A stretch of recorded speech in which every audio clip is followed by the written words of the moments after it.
Time to head back to the voicemail of Truth and Reason. This one about a question of one of the Browns linebackers. Hey, love the show. Go Browns. Oof, oof, oof.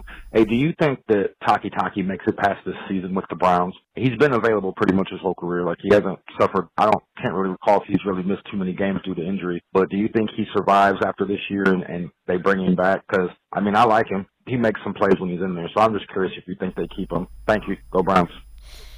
As always, appreciate it. Quincy, what are your thoughts? Takitaki. He has a role, but it's an interesting question.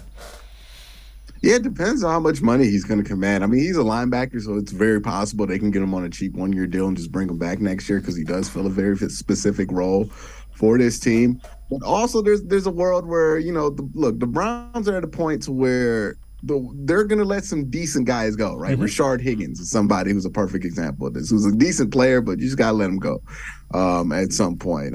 Same thing here might happen with Takitaki to where, hey, look, we like Takitaki, we like what he can provide, but maybe we feel like confident that we can find somebody who can give us that same baseline, but maybe there's some more upside to be peeled out of him because we kind of know what we got there with Takitaki. And I think that's the situation they're in. If he's cheap, they'll bring him back.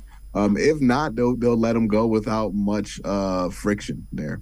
Yeah, and I would think he'll find his way onto somebody else's 53-man roster. I think he's an NFL linebacker, so it'll be interesting to see.